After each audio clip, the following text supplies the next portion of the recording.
It all started with closed eyes and a feeling in my gut telling me I need to keep them shut the whole time. Cause if they opened even for a second and I saw your lips, they'd suck me in like black holes when they bend the light. And it was then I realized you were not my world, you were my universe. Sometimes when I look up, I see stars that cut through the sky and fade quickly into nothingness.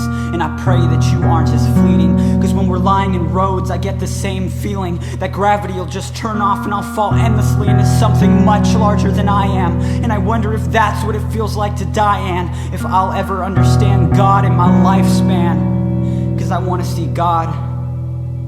I wanna know what God feels like.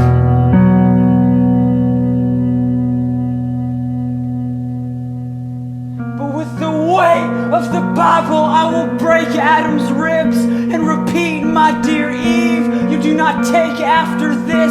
You were not made in a man's image. But if that's the case, why do you feel so lost in the empty space that his hand is in? Why do I wait, wondering how long it'll take you to admit it? I'd rather keep my mouth shut than start to say what I can't finish. Baby, I have limits.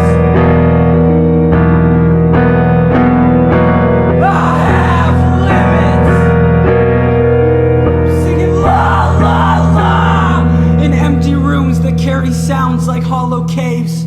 La la la. Just to prove you're not the only one that can occupy a borrowed space. La la la. For every ship that was set to sail but got washed away, I'm singing la la la, in desperate hopes that when it bounces back I hear the octave change. So if we could just pretend that your voice exists inside this empty void within, then holy shit, holy shit, holy shit if you spoke. Insomnia might loosen its wholesome grip on my throat, and I could begin to forgive you for admitting the hoax, instead of learning to hate you for every minute you don't. Cause I sit here wondering if anything you said was true, and who it was that taught you to speak bullets without considering the exit wound. Tell me who.